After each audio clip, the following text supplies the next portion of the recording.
We're back. What episodes? This is Four? four in the series. Yeah, I think it's 4. Two with C Money coming. The Three Amigos. Yeah, it's been great. It's been great. Long week, big week. But Chase, you want to take us through our wins and losses? Yeah, let's do it. Well, we're here Unscalable. I'm here with the inimitable Rabba Rahil, who had a big announcement this week. So we'll talk about that a little bit. Yeah. I'm here with Mike Manheimer, the man of many hats and a beautiful beard. Thank you. Literally many hats. He actually changed his hat before you got on here. Did he really? Yeah. I felt like I was wearing the same one 3 episodes in a row. So I had to change it up. I'm going to wear a hat next episode just for funsies. So we're here for Unscalable, episode 4. Yeah, let's talk about wins and losses, guys. What's been going on this week? Obviously, we have a big topic today that I'm really excited to talk about. But we will do it after wins and losses. So, Robert, you went first last time. So, Mike, what are some wins and losses here? Yeah, cool. I'd say a win. This might be controversial win, actually, but we're just coming off of Memorial Day, and every time we have a 4-day week and a 3-day weekend, I'm reminded. I'm like, this is actually the way that life was meant to be lived. This is the appropriate configuration. All the 996 people are going to be coming for me after this, but like a 4-day work week with a 3-day weekend is just goated. Absolutely love it. It's the best. It's what I needed. I got to spend time with the fam, still get some stuff done, and it also makes you kind of like appreciate getting back into the grind. Cause you're like, by the time it's over, you're like ready to get back. And that feels great. And so I'm going 3-day weekend recharge is my win for this week. Yeah. Let's go. A loss or just something I'm thinking about a lot. We were just, I was talking to Rob about this, there's that Mike Tyson quote that everyone knows, which is like, everyone has a plan before they get punched and then they get punched in the face or something like that. I probably butchered it. But I've just been really struggling with the business is doing good. There's tons of people in my org who will have a huge range of different issues that are coming up all the time. We're managing 25,000 customers that all have different needs and blah, blah, blah, blah, blah. Like, staying on my plan of what I think needs to get done over the course of a week or a day or whatever it is it feels impossible. Like, every week I'm trying something different to try to figure out how to make sure that, I'm in control. And I usually am pretty good about getting the most important things done. So it's not like things are falling on the floor, but a lot of times it's 4 p.m. I got an hour left of meaningful time where everyone else is online still. And I'm like, I still haven't done the thing that I meant to get done today. And but I was busy the whole day, and it's maddening. It's really tough to do at every stage for a whole bunch of different reasons. So yeah, I felt like the pace and rhythm of everything has been getting the best of me. It's the tail wagging the dog right now. And I don't love to be in that configuration. I want to put a pin in that one and go to it after we get to Rabba's wins and losses and ours, because we want to move on to the main topic. But it's a very salient point. I think there's never been a bigger time where people feel more productive and less impactful, or opposite. Yeah. It's weird. You're doing so much shit, and you're like, but am I doing anything actually? So I want to talk about that obviously after Rabba wins and losses. And I do have a timer this time, guys. Let's go. Yeah. So I chastised him. 90 seconds.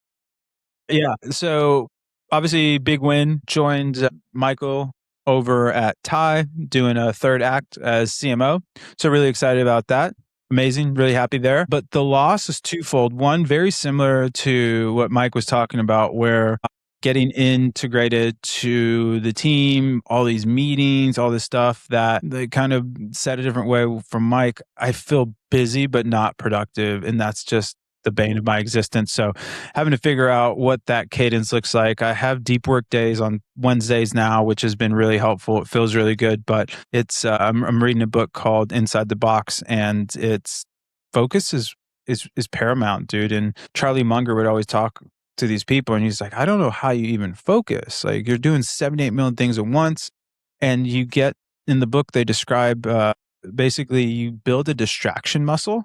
And I actually felt this when I left Fermat of you get into such a reactive mode that it's kind of the proverbial reaching for your iPhone. Like you can't just sit and think and have really great ideas. So that's something that I'm really working on. And my second loss, because I'm going to take 2 today, I've been doing sauna, and I was a big IR infrared sauna guy. It was great. But then I was reading, you can get all these, especially if you sauna in the barrel after the gains train, all of the sauna research is for barrel saunas. It gets hotter, et cetera, et cetera. Dude, I developed like, I don't know if you guys know what tinnitus is, but it's like a baby ringing in your ear. Yeah. And I got it because I've been saunaing too much, and dehydration can cause it. So it's been driving me crazy. So I'm sitting here trying to hydrate or whatever. So that is something that I kind of can empathize with. Was it Van Gogh that cut off his ear? It's been fucking annoying. Sorry, cut me. Pull the hook. Yeah, Chase, wins and losses. You've been hooked. You've been hooked. Dude, tinnitus is brutal. It drives people crazy. Yeah. It's maddening, dude. It's insane. And like, I'm like covering my ear and blah. And then like the other thing is you have to like not think about it, because the more you think about it, like your brain kind of, the ring goes. Oh, dude, it's the worst. like this. It's like the creaking in the house when you're alone. You're like, that's literally what it is. Yeah, we need to stop talking about it, or all of a sudden I'll come down with it. It's one of those like, do I have ringing in my ears? Or Robin just leaves the episode and we come back and he's Van Gogh himself, you know? Okay, so guys, my wins and losses. What did I win? What did I lose? Wins, we shipped some new product at OS, which was pretty dope. We've already seen some customers use really unique ways. We built this ad cloning feature with AI that is leading into something really impactful and new that no one else we've seen in the market can do, which is like agentic editing, but with layered files and not on IDEs or anything else, but actually in platform. So it's really cool. Engineers are doing a great job with that. The coolest thing though about it is actually watching people not create ads, but create emails and landing pages. Cool. That's interesting. Yeah, because that's one of the things like we don't talk about enough transparently with you. This has been a thing I haven't done, is like a lot of people use us for email actually in building email design. And so I saw like 10 different people today just building email flows themselves out of it. And because our system is trained on the corpus of every ad that's ever been created in the platform, plus every ad we've ever created, there's like this whole kind of grouping of things that the other platforms don't have. So that was a win. Pretty cool to watch that happen. We're doing more of a big rollout next week. It's pretty similar to you guys, man. I'm across a lot of stuff and I keep trying to like systematize it into a brain. I've been playing around with fucking Obsidian and all this other shit to try to figure out, can I build some sort of system to do it?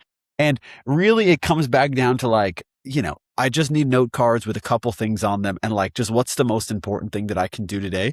Every single time I do that, I achieve my goal. Every single time I'm like, I'm going to have my digital list. It never gets done. And I think it's interesting because I give digital lists to people and they execute, right? Yeah. Really weird. But I, the person who's making the list, never execute off the digital list. And so like last night, I actually fell asleep with this notebook, pen and paper in hand, but I slept incredibly well because I spent 45 minutes before I went to bed committing pen to paper about the next 3 months of what we're going to do. And I woke up this morning, I'm like, dude, I'm done. And everyone's like, oh, okay, that's very clear. So there's this weird, like, I don't know how to say it, but it's almost like if you have so much in your head, it's not about putting it in digital form because it's still kind of in your head. It's like getting it out of your head allows you to actually have some sort of freedom from it. So we'll talk deeper about it, but the L is like too much stuff. Yeah. Too little focus on actually theme, focus, overwork. I will give another pro tip on what you just said too. One of the things I've been doing now is normally I'll set my day up in the morning. And I've realized a huge anxiety relief is actually when I close my day out, because I'll do like a nightly journal and a review of my day. I'll just take the things that are causing me anxiety and then plan them for the next day, or to your point, write them out. And then it's almost like a flushing of my brain, like a cache clearing. So if you have a lot of anxiety before you're going to bed and you're really important and you have a bunch of shit going on, I highly recommend planning your day. And the other thing is you wake up and you kind of have a plan already, which can be super helpful sometimes. Like I lay out all my clothes every day. I have a set books and everything that I read every morning, like Daily Dad, a couple of other things. Yeah. So like I'm very into like momentum in the day and the momentum into sleep. It's funny though, you don't hold yourself true to it in like the bulk of your day, right? Okay, so what we're going to do today, we're going to talk about PLG, right? I think we all have opinions on it. We've all run it. Like The idea is like PLG is the most overclaimed phrase in SaaS. People claim that they're PLG. When you go dig deeper into their business, you find that a lot of their revenue is actually coming from the product-led sales and or enterprise sales motion, where they are having higher ACVs, longer term contracts, etc. But they are able to pull these people in with the honeypot of PLG and also sell it to their sell the kind of data and everything else that they're building a moat around their business with PLG to investors and other folks. And so all of us are going to have very strong opinions on this. Yes. But I'm really excited to hear you two fight and then me to be right about everything. So Mike, you got to go first on wins and losses. So Rabah, what do you think right now about PLG? You've obviously been in a business that was PLG and moved upwards. You were in a sales-led one. How do you feel about this? Man, I think there's a lot of takes here. I'll start with, and I'll keep it so we can get some spice going. But so for people not following along at home, product-led growth. So that means there's no sales team. You can check on the website. You can swipe the credit card. Like you can go to Creative Us right now and subscribe. Boom, boom, boom. Couple things with Triple Whale. That's how we hit hypergrowth. Why? Because one, there was no lead time. You could see an ad, you could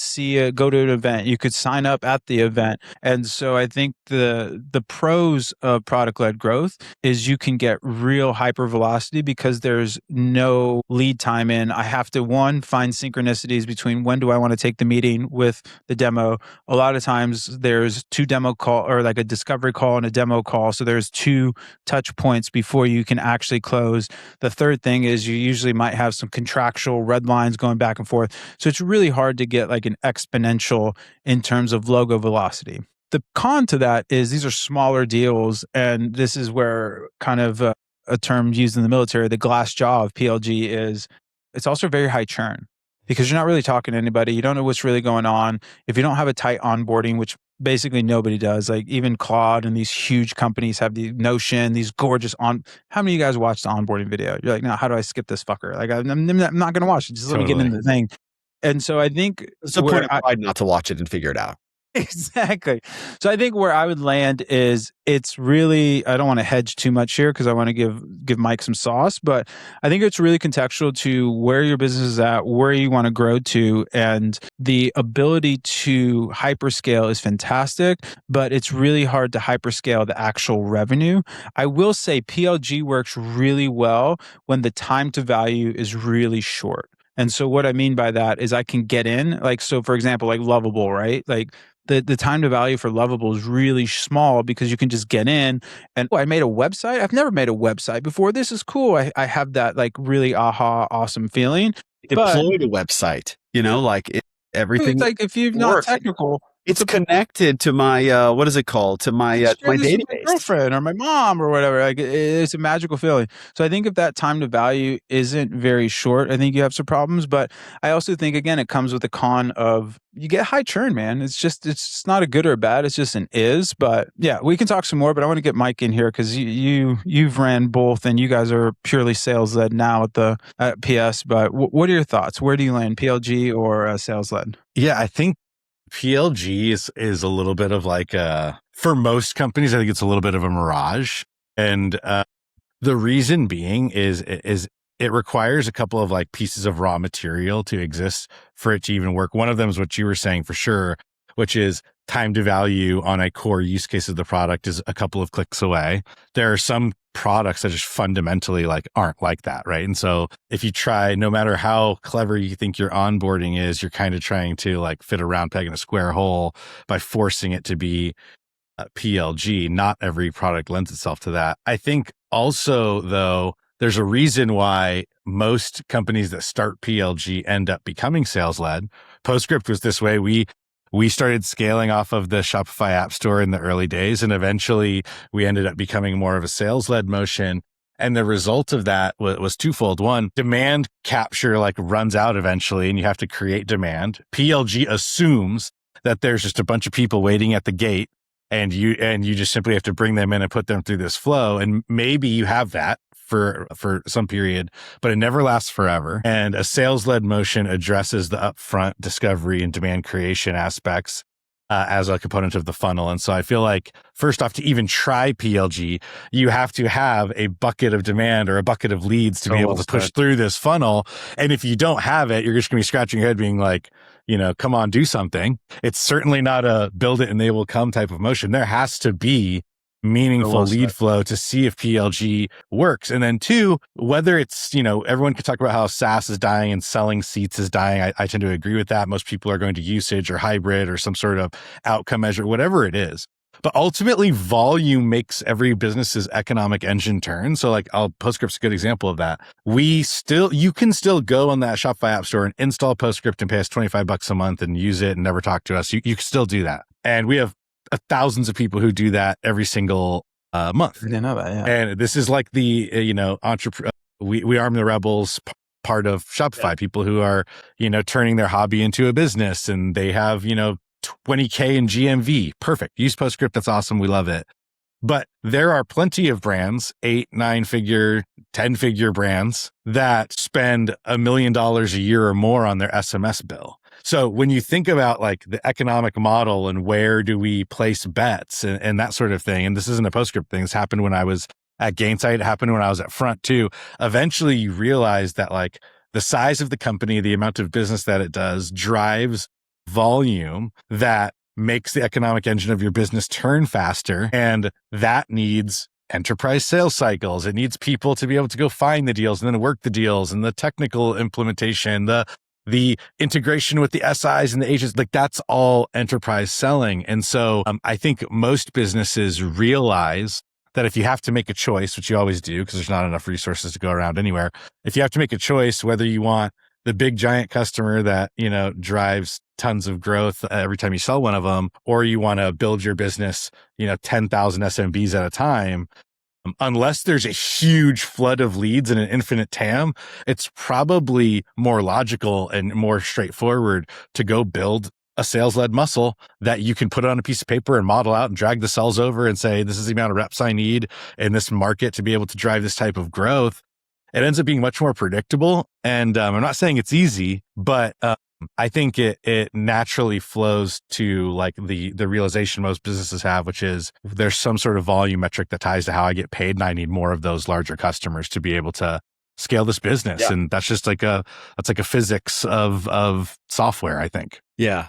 Rob, I think I told you this back in the day, but Rashib, when I was going to do Creative OS, he said something to me where he's like, hey, look, you're down market. I think eventually you're going to have to put some sort of high priced tier on this, whatever that is, services, bigger enterprise deal, some sort of strategy, customer support, whatever that is. He said, your ACV is the physics of your business. And I got really pissed. It's like this month.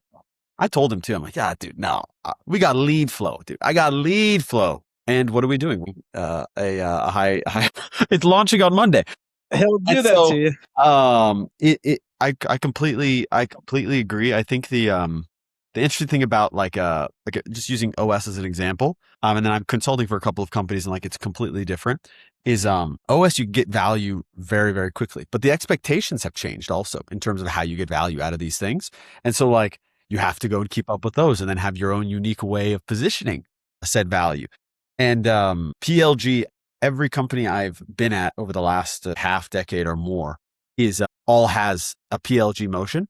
And every single one of them has moved to a sales-led motion for that very specific reason of there's not an infinite amount of deals that you can get where people are going to try you out. And the quality of those people, you essentially have to hit a huge amount of leads to make sure that you have enough quality to make sure that your revenue is protected. And you're at the mercy of the kind of lead gods at that point versus being able to model out a sales funnel. It's exactly right, dude. And I think to build on that point, there's a few little kind of tidbits and then some free game. So at Triple Whale, speaking of the churn stuff, what we realized when we bolted on hybrid motion, so we went from PLG to PLG and sales led, we realized that even people that were wanting to spend a bunch of money with us, we had to gate them because they churned. So anybody spending more than $3,000 on the self-serve checkout, dude, they churned almost in a month or two. So we ended up being like, okay, cool. These people need it. This wasn't like a product churn problem. It was basically an education, discovery, making sure they knew what was going in. We could put them into a more kind of higher touch onboarding funnel so they don't just get thrown in and like, oh, what the fuck's going on? This thing sucks and churn. So I think that's one really useful thing is like when you run a hybrid motion, you can actually split that. So you kind of, in a way, get your cake and eat it too. The other thing that PLG can actually be really useful for is if you do have higher ticket expansion. So it's like, okay, cool. Let me get you in the door. And then, oh my gosh. And oh, wow, I came in on the $25 a month plan. And now we've had like 3 years of just gangbuster growth. Hey, Mike's team's going to reach out and be like, oh my gosh, Chase, your company is doing so well. Hey, we would like to see if you want to upgrade to X, Y, and Z because it's going to give you all this new awesomeness, etc. And so I think that's how they can play really well together. Where I haven't seen work, and I'd love to get Mike's take on this, is I've seen PLG work, I've seen sales-led work, I've seen PLG move into hybrid work. When I mean hybrid, I mean sales-led and product-led. Where I've seen a lot of friction is when you're sales led and then you try and bolt on PLG. That one, it changes the culture of a company, which is, in my opinion, impossible to do. And two, the salespeople revolt. They get really angry because the PLG people end up getting the leads that they were like, hey, I could have got a way bigger deal for this. Yeah. Do you have any take on that, Mike? Yeah. One thing before I answer that one, there's a great example of like basically the PLG gods in the Shopify ecosystem is the team at Judge Me, right? They're able to do this because they're bootstrapped, right? So if you've worked in venture-backed startups, you know, like the goals and the targets are insane, and you have to be able to show a way to get to, you know, $100 million in a certain amount of time. It's a different game. Yes. Judge Me's bootstrapped, so they get to like figure out how to monetize the Shopify community the way that they want. But you can also see like some of the ceilings of product-led growth in their growth as well. They have 600,000 paying customers in Shopify. That's like absolute domination in their space. Unbelievable. They're at like, you know, $16 million in ARR off that. So 16 off 600,000 customers. So they do it $15 a month at a time. Not great. So yeah. Product led, like there's some raw materials that need to be there. Is your product cost under $20 a month? Does it need to get the entire base of the TAM to be able to be successful? And do you have the luxury of growing your business at the rate that can be sustained that way because you're bootstrapped? Because anyone who's listening to this who's worked for a venture-backed startup knows that, like, you know, I don't know how long Judge Me's been at it, but I think they've been cranking away for a long time. Like if you are, you know, if you're a Series A startup, you know, you're trying to go well above 16 million ARR as fast as humanly possible. So there's a bunch of constraints there that I just think are interesting to consider. Now, that might be a good pitch for why, if you're a founder listening to this, you want to be bootstrapped and stay bootstrapped, because I'm sure that the folks that Judge Me are like in love with their business, high retention, tons of customers, people love them. They dominate their space. So they're winning at the game they're playing. Not everyone is playing that game. And you need to recognize if you're playing that game or not, because if you mismatch the model, you're going to end up being screwed. Okay, let's talk about sales-led people trying to become product-led. I've been through this. When I was at Gainsight, we actually, you want to talk about taking the bait intensely on the product-led stuff. We believed the product-led activation was like the future of everything. We were a customer success enterprise platform, and we acquired this company that was a analytics and product-led growth company. Think of them, they were like a competitor to Pendo. Product analytics and in-app messaging. Got it. And we were going to turn ourselves into a product-led company via this acquisition, and also offer this product to our customers so they could drive retention. What year was in it? this product-led way? Was this the PLG boom that came? Yeah, this was probably 2018, 2019. Yeah. The good old in vogue. Yeah. That was that. We drank the Kool-Aid. And one of the things that, like, I think is just inherently, this is like the world that I live in. I love this world, but it's a very unique thing, which is like when you are in a sales-led culture, the thing that you and your sales team, if you're a marketer, and you and your sales team and your BDR team and everyone's all talking about one single thing, which is pipeline. Yeah. Yeah. Building the pipeline. We always want more, even if your team is hitting their numbers, even if you're like forecasting to be 150% of your number, it's even in a sales led environment that's never done in a completely linear fashion. You like basically never have like every single enterprise seller is hitting 150%. And that's how you got 250% of the total. It's like someone did 500% because the pipe in their territory rocked. And someone else had one deal and it fell out and they're going to put up a 0 for this quarter. And now they have to like make it up the next quarter. That's just like the way enterprise selling and pipeline distribution works. But as a result of that, everyone is so thirsty for deals because they know next quarter's coming and the numbers are only going to get bigger. 2, they're all watching. Yes. I will tell you, the people who know how to work Salesforce the best are enterprise sales reps. 100%. They see everything that's going on. If you pipe product data into Salesforce and you're like, what are we going to do to motivate the team to be able to do PLG? But you feed that data to like enterprise sellers, they're going to find a bunch of leads to go talk to, and they're going to give you a good reason why those are theirs, and they're going to start working them. And so, yeah, if you try to carve off something that most of your sellers already see as a scarce resource that they can't get more of, it's a battle. And you try to talk to them about like, well, why is it better? Or why is it a lower cost? And there's really good arguments for, maybe it'll be lower cost because you're not paying me a commission, but you're going to have lower deal sizes. You're going to miss some of these potentially really good deals. So you're not monetizing the pipeline at the highest possible efficiency that you could. And like, 2, there's all like the referrals and the upsells and all the other stuff that you can't see just based on somebody using the product. And so there's, I think, a good counter argument if you're a rep and you like only eat what you kill about why the marketing team or the product team or the marketing and the product team and jointly trying to carve something off that used to be yours. Like that just doesn't usually work out. And the level of scrutiny on it and the fact that you're like taking something out of a commission model just like makes it incredibly, incredibly hard. And again, the only way I've ever seen this work, which is not what happened at Gainsight. Shout out my Gainsight sellers. I always wish I could have given you more pipe, but it only works if you have an endless amount of leads. If you don't have an endless amount of leads, someone's getting hosed. And that's just the facts.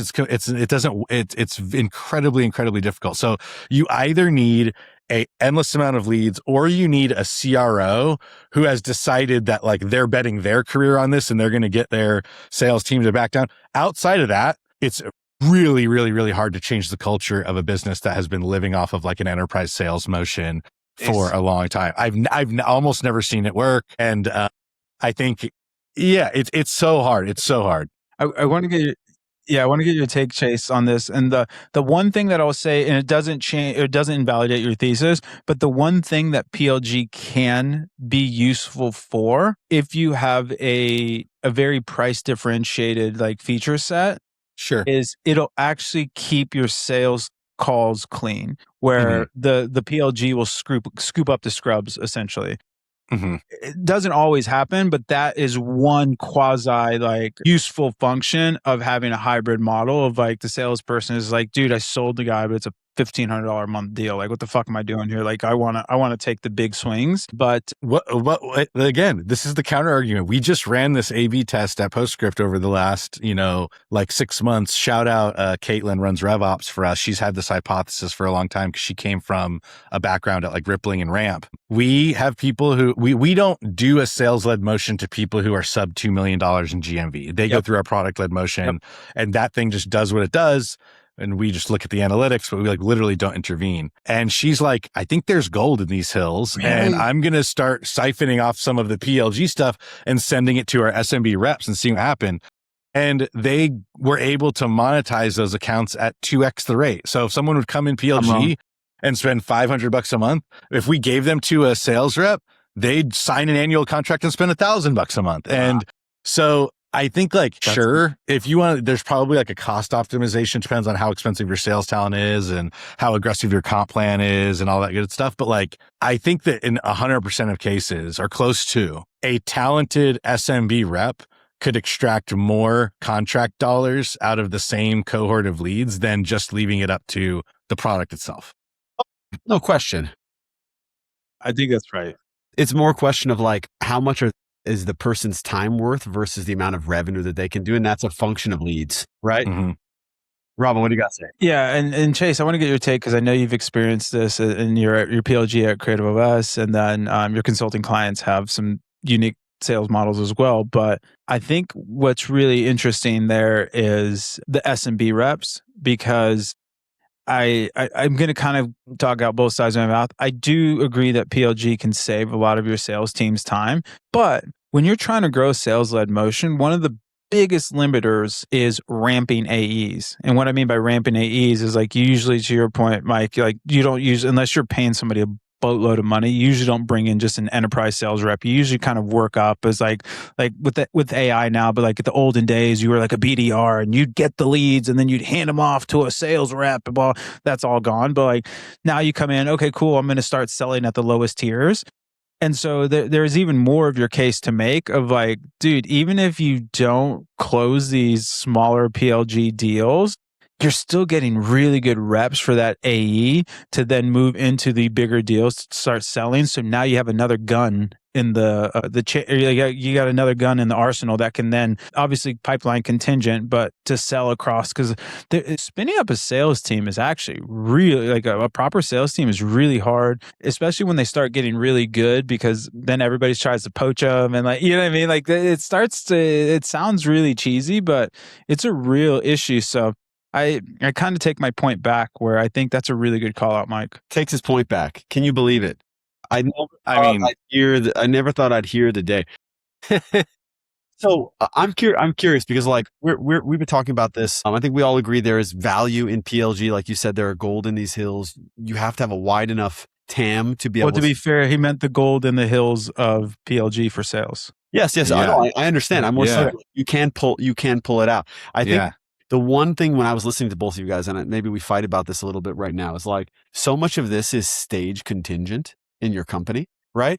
Because like I'm a PLG customer of Postscript, have a certain amount of faith in the product, in the brand, in the outcomes because of, the decade of existence, all the logos on there, versus I'm a PLG customer for some new IC company that got backed and like coming and trying to get me to get on a sales plan. You're like, dude, just let me use my free shit. Okay. You're not going to convince me that there's something massive here that you're going to be able to unlock for me. So I do think for every company, it's stage contingent. Sure, you can do it.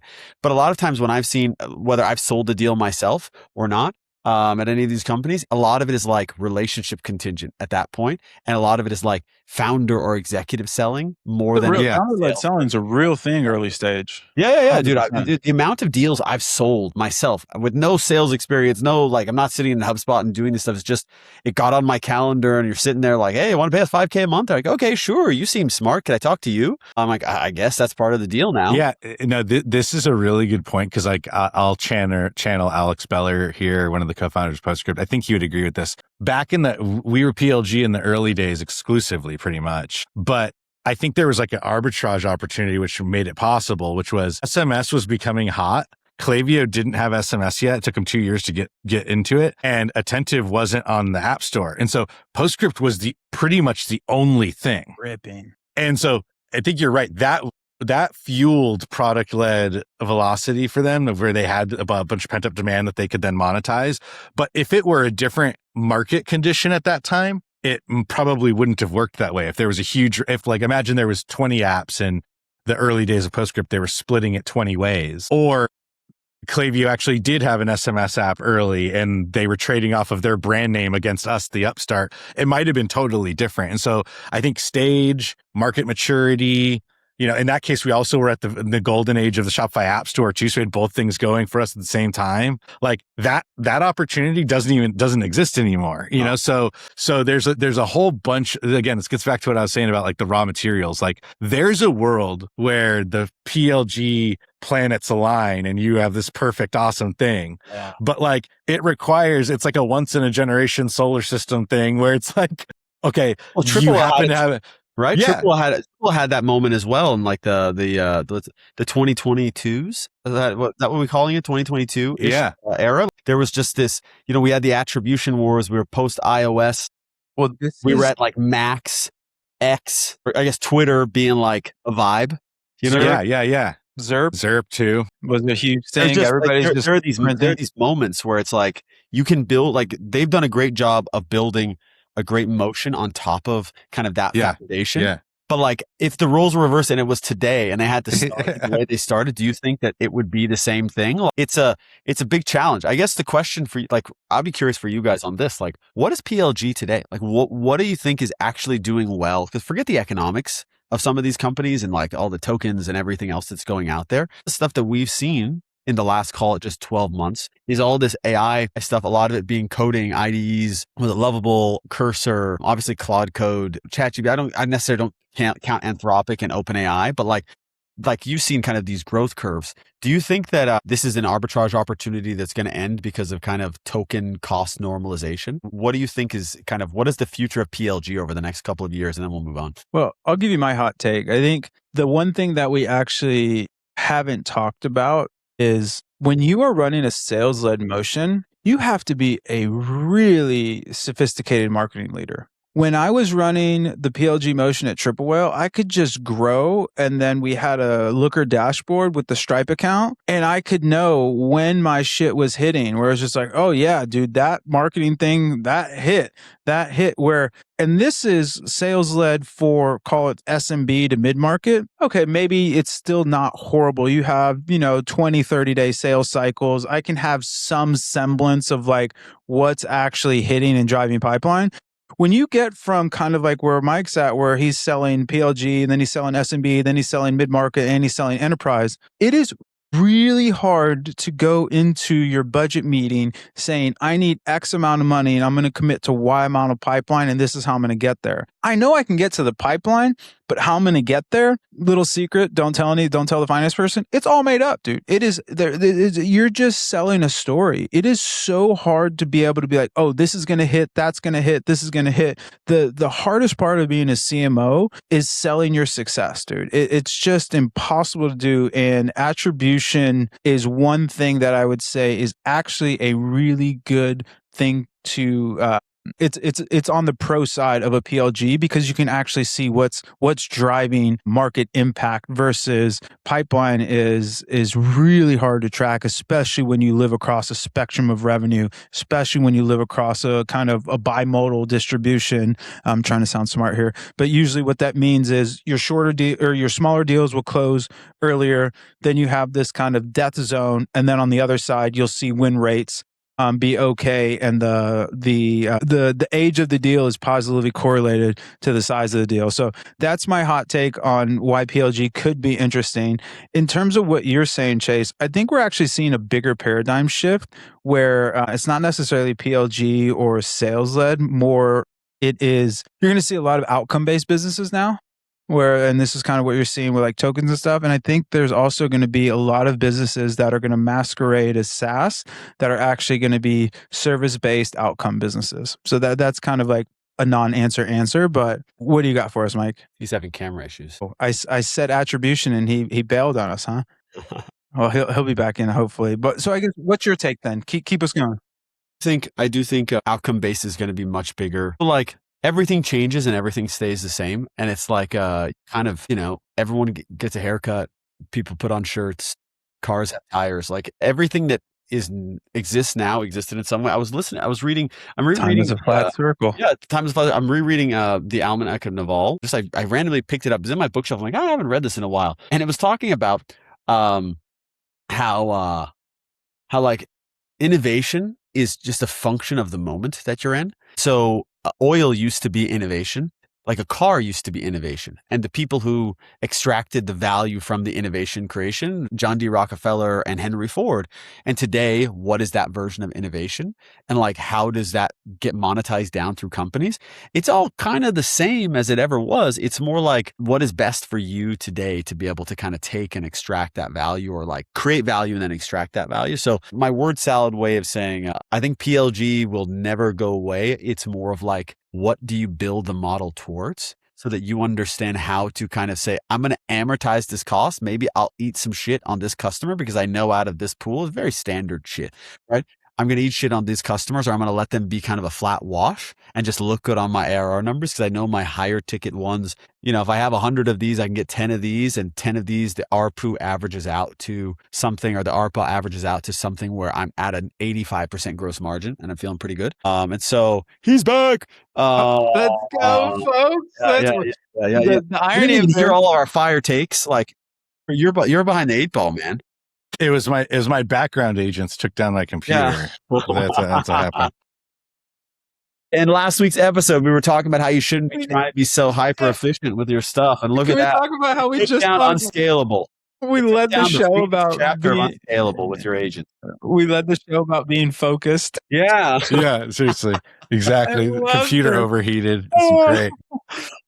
So I do believe, like, using PostScript as the analog. Like, they have PLG, they have mid-market, they have enterprise, and each one of them exists and is valuable in its own right. And that has never not been true of any business. It's just so much stuff is stage dependent. I think a lot of companies, this is what happens in venture. Like, you either get really hyper focused on doing one thing, or you get kind of medium focused on doing 3 things, because you're trying to hit these targets to get to the next goal and the next goal and the next goal. And 2 things can be true, but you need to know what your bedrock of your business is. And that changes over time, right? Like, I don't want to say that, like, obviously we've seen examples of like that shifting. Triple Whale's not like fully PLG anymore. PostScript, same thing. It is something that exists. I'm sitting here saying we're building a sales motion, and we're adding, I just wouldn't say enterprise, but we're adding mid-market, nice size managed service packages. And I believe in 6 months, it will be a healthy chunk of revenue.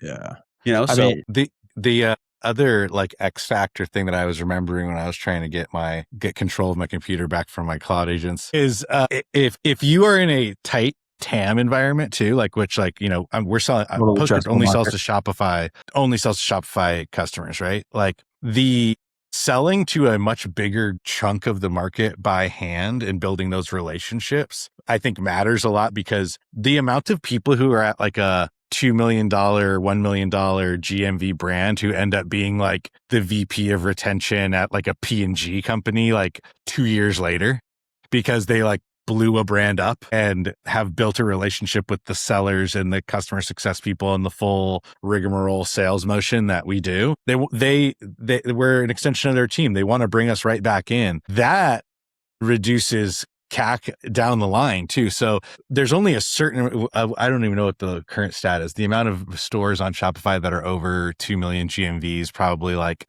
sub 100K, maybe 150K. Yeah. It's not that many. Right. So, you start selling by hand to a big enough group of those people, and they're all moving jobs in this sort of like niche industry. You end up getting brought along as the, vendor of choice, because people want to bring their tools and their people with them where they go, because they're, comfortable and whatnot. And like, if you do exclusively PLG, obviously a hybrid motion can accommodate for this too. But if you do exclusively PLG, you're missing out on that human component. And like, there's a ancient maxim. People want to buy from people, right? People like doing business with people. Yeah. And so everyone's always trying to get the people out of it. And I get it, because it costs less. It makes sense. But like, there's a bunch of second and third order effects of having great people who know what they're talking about, delivering value, that comes back around, that, I think PLG just can't really replicate. Dude, you guys, you can't say this shit, man. You can't say that people matter. But what do you got? Do you agree? I'll land my PLG plane, because I think I've made my best arguments, but I think pro PLG it's easier to deploy your marketing budget. Yeah. You can get way more logo velocity than you can with sales led. The other thing is you get this trade-off between, velocity and scale, but the quasi-con, which sounds a little bit counterintuitive, is you actually, again, unless you have like a really easy to understand product and a small time to value, you actually need more customer success than you do when you're sales led, because a lot of that can get handled during the sales call, and you can preempt things. And then it also makes more sense to be like, hey, this person's paying us $10,000 a month. We can make those economics work. So I think ultimately what you guys said is exactly right. The stage matters. The stage, and what we're kind of dancing around here is, dude, it's hard to build a sales department if you're bootstrapped, Because what are you going to pay them with? You're just going to get people to come in and be like, hey, you're just going to be, commission only, but we barely have any money to market. So you're not going to get pipeline, or like, you're just going to get, Joe Schmo. When off you're the street, and it's bootstrapped, like, there is no so sales team. I think This that's is the other sales thing, stage and what do your financials look like? But ultimately, at the end of the day, as much as I am a PLG maxi, I think there's going to be two things that happen. Like we talked about, there's going to be sales led is just really going to end up being the show. And the other thing is you're going to see a lot of outcome based services businesses masquerading as SaaS. I think that's going to be the new PLG motion. I think PLG is not going to be, not that it's not going to be around, but PLG is going to be reserved for, and I don't mean this as a slight at all, but more of those lifestyle businesses. If I made a really nice tool that somebody's going to give me $0 to $100 a month for, and it's really low, kind of time to value short. It's really easy to understand. It's really easy to use. Okay, bish bash bosh, I'm on your way, and I'm at $500,000, $1 million ARR, and I really don't care about this thing. So unfortunately, I thought I was going to come in a little hotter for the PLG team. I'm sorry I let you guys down. But but like I the will die on PLG the is hill. It's PLG easier to market. I will die on the hill. It's way easier to run a marketing team running PLG because it is absolutely, and this is something that I'll quit rambling here and toss it back to you, Chase. But the stress of hitting pipeline and then somehow, some way, it's like at Fermont, dude, we would have people come from like 6 months to a year at an event, and then they would come through like a $250K a year deal or something. It's just like, oh my God, we made the quarter somehow. Like, it is so stressful to project pipeline across your marketing spend. And if you don't have like a lot of venture money, it is really hard because you get into this egg and chicken problem of like, hey, we don't have pipeline, but I can't show you that the spend that I'm doing is actually generating pipeline. And then all the pipeline hits, but you didn't plant any seeds because you pulled back the spend. And then it is you can tell how much I've been a CMO with all this gray hair in my beard. Like, it's, what else happens? You get into these finance meetings and the CFO is like, hey, dude, those logos are still there. Like, they were there 2 quarters ago. And you're like, yeah, dude, it's an active deal. What are you doing? Well, they came to an event. We talked to them there. And you're like, dude, I don't care. Close the fucking deal, right? Or get them out of there. You're like, dude, I can't. It's a $500K opportunity. Like, it needs to exist here. I know we're pretty deep into this now, so I don't even know if I should do this, but I completely disagree with both of you on this. Yes, I have never been more stressed as a marketing leader when I was in a purely PLG oriented business. Yeah, because it's all on you. There's nothing else. Like, if you can't find a sustainable source of lead gen, that maybe it was the right CAC, the right retention, all that sort of good stuff. If you can't find that, the whole thing is fucked. Like, everyone is waiting on you. You're like, you're like the pitcher in the baseball game. Like, the game doesn't go until you throw the ball, and that's it. In a sales led motion, which, like, I hit my numbers. So Dan Glazer, Dan Glazer is our CRO. So he'll back me up on this. But if you're in a sales led motion, because the deals can be very big and you have some control, and there's not just you, there's like the halo effect of the brand and everything else that's driving some raw material in there. It's possible that the marketing team can end up at like 90% of their pipeline number, and the sales team can still do 125% of their target.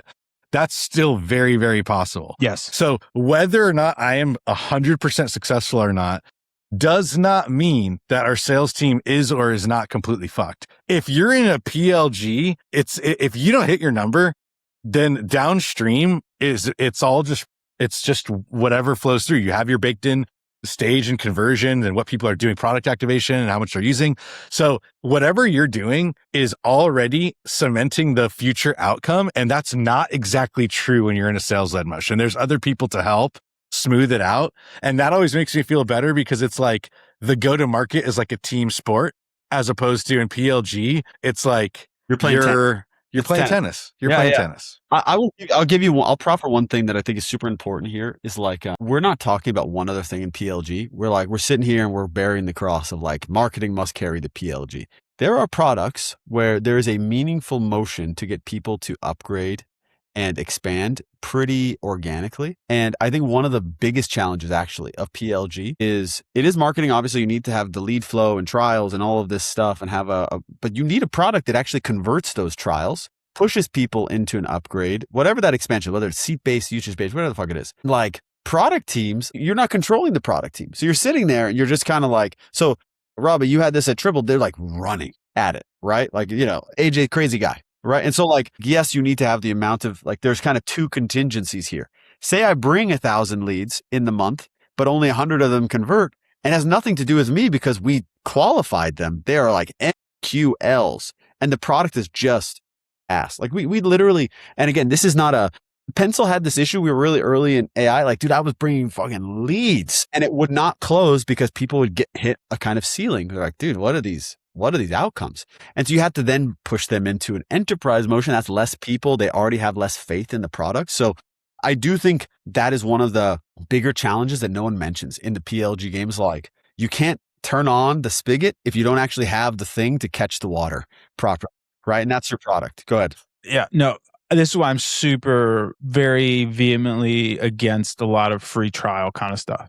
Because I think if you can't convince somebody, especially at that price point, to give you money, dude, it's you put off like you're going on a date twice with somebody that just wasn't into you, that wanted the dinner. And it's like, that's not worth it, dude. So like this distorts it does two things. It distorts the price discovery and it distorts the actual marketing impact. And so I agree with everything you just said, minus the free trial stuff. I think like if you're doing PLG motion, I think if you're, again, none of these are absolutes, but I don't know how this guy keeps beating me. I think it's because you know what he's been doing? He's been feeding the transcript to Claude live and it's, hey, give me heat. That's why your computer. Yeah, dude. He has that. That's what happened. He's going to take me down another point. This is just my digital twin, actually. You guys weren't even talking to the real mic. But I will say the biggest budgets I've had have been in hybrid and sales. So I take your point there. I think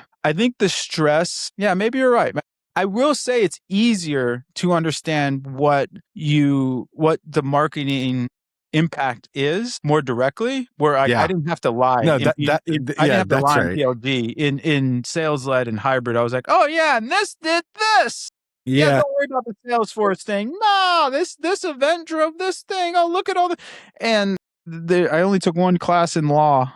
And it was this great guy, little Johnny Cochran guy, but he said the law boils down to one thing: there's never a problem until there's a problem, and there's never a problem when you're blasting through pipeline. But I will say the worst part is when you hit that 90% number, like you said, Mike. If you have a certain culture at your company, it can be one of the most frustrating things where you actually know that these unattributed deals that came through this or the brand halo effect were actually because of the marketing motion, but you get into this attribution claim and then you go to your budget review and like, oh my gosh, Mike, you crushed it. You hit 120% quota. Can you do that with 80% of this budget? And you're just like, what do you want from me, people? Well, this is also, maybe this is for a future episode, but what you just described is one of the reasons why I am adamant. This is the way it is at Postscript. It was the way it was when I was at Front. It was the way it was I was at Gainsight.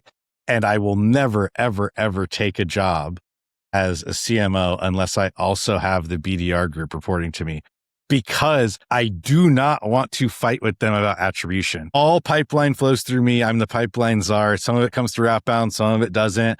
It doesn't really matter. The point of it is the yield. We pay a certain amount of money to get a certain amount of deals. I handshake with the CFO on that, because battling over like pipelines.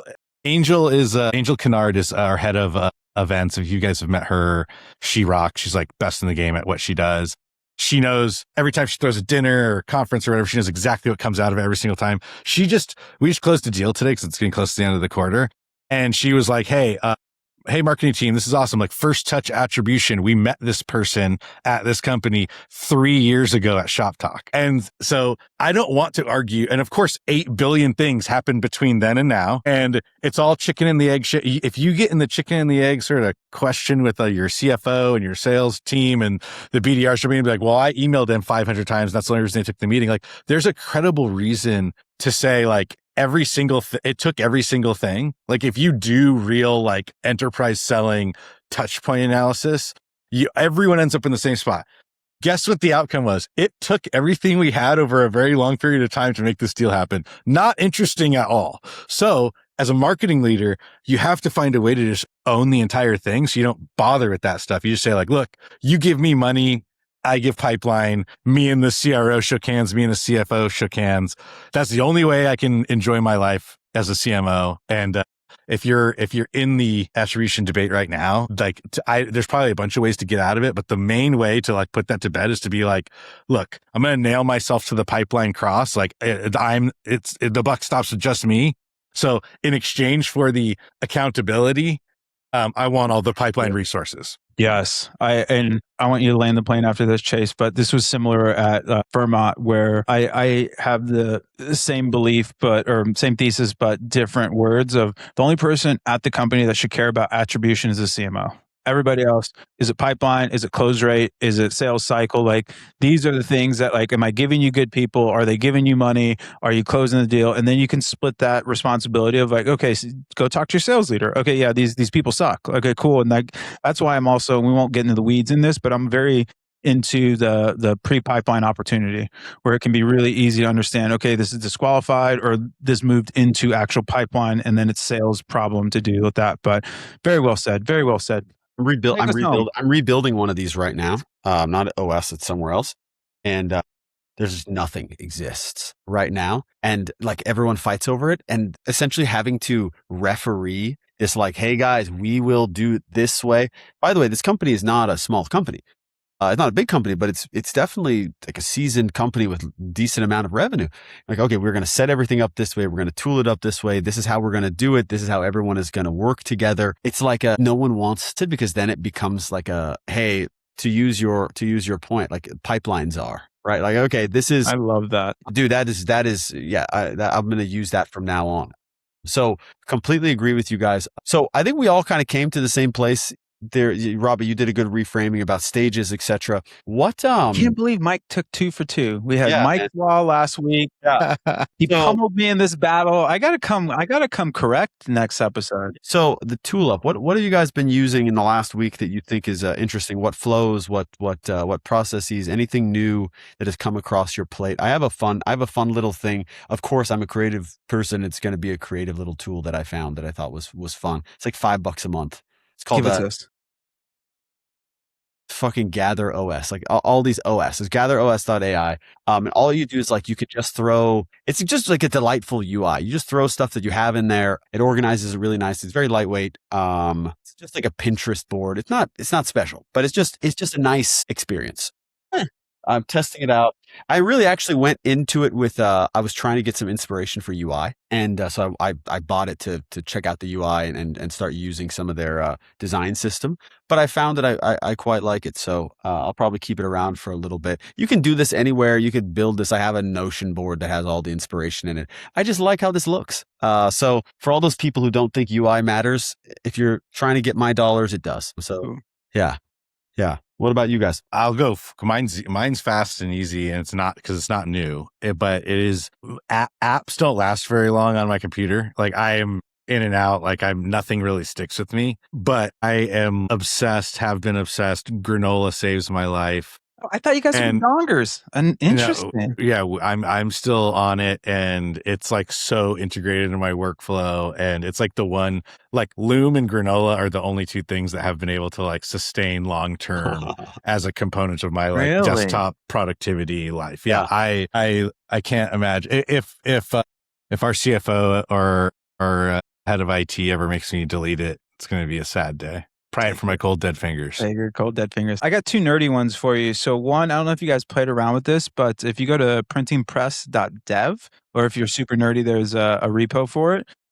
You can pretty well throw this repo in. Again, I'm kind of getting nerdy, so for people that aren't, you can smoke it if you got it kind of thing. But you throw this repo in your Claude Code, and then you point it at a website or whatever, and then it'll actually build CLI, so a command line interface for you to do that. So it's pretty cool. It's pretty cool. It's for apps that don't have, it's kind of like a super like nerdy MCP on steroids. So for people that want to play around with some stuff, it's pretty cool. I've had a lot of success there. And then kind of keeping with the nerdy, there's a great repo by a gal named Catherine Levery. I hope we're pronouncing her name right. She's actually out in Austin. I'm trying to connect with her. She's amazing. But she has a great repo called Diagram Design. So if you're doing anything in sort of like Claude Code and stuff, it does these beautiful diagrams, super easy peasy. You just tell Claude Code, add the skill, and then, hey, I want a flow chart, or I want a mermaid diagram, or I want a Venn diagram, or whatever. So those are my two picks: printing press and then diagram design on GitHub, and we'll make sure the links are in the show notes. That is great. That is great. So we got our tool up. Any other hot takes anyone has? Anything you want to go on the record and say in 2 lines that people should know about this whole debate? Because we went an hour on this. We talked about how PLG and PLS have to work together, or sales has to work together. What's the one-liner you want to leave the people with? I'll leave it with this. PLG is a magical thing, but it's very unlikely that you have a magic company. And so it's the exception. It's the exception, not the rule. If you have the stuff for it, then great, good for you. But for the rest of us, or the mere mortals, we probably got to go sell some shit. I think mine would just be like in a lot of things in life, it depends. Perhaps, right? Yeah, mine is very simple. Like, understand your economics and what you need your business to do, and get ahead of it. Right. Speaking as a person who stayed behind a little bit on a few different times, get ahead of what you need to do and just start experimenting. Actually, I'm going to change mine because you inspired me. I think PLG, knowing whether you should do PLG or sales led, reminds me of the Supreme Court line about porn. You know it when you see it. Yeah. That's good. Well, guys, episode 4, Unscalable, in the books. Austin, Phoenix, LA. We're signing off. Great job, guys. Anywhere you want people to hit you, Mike Manheimer, Twitter, Instagram, where are the links? Yeah. X, LinkedIn, probably the best place to find me. You sell out. We're old. Yeah. I will never not call it Twitter. Yeah. What about you, Robert? Where do you want people to find? Yeah, shameless plug. I'm writing over now. I have 3 essays. A 4th one's about to come out. You'll like it. Did one on the Orient Express, on the 4 Seasons, Triple Whale Playbook, but over at topfloor.tech. Love to have you as a subscriber. Love to find you there. And then I'm across all the social medias, just at Robert Ray Hill, but trying to grow the list. This is actually a Chase joint where Chase and I probably talk daily, if not multiple times a day. And in some dark times, he was like, hey man, I know, but you're happiest when you're SA Rabba. So I decided to try and be SA Rabba more. Yeah, we need SA Rabba. I'm Chase Moseni on Twitter X, and Chase Moseni on LinkedIn. And if you want to read Creative Discipline, my newsletter is just creativeos.beehive.com. Great name. It is where taste meets execution. So we'll see you there. Let's go. Appreciate you guys. Have a great weekend. All right, boys. We'll see you. Get easy. Bye. Bye.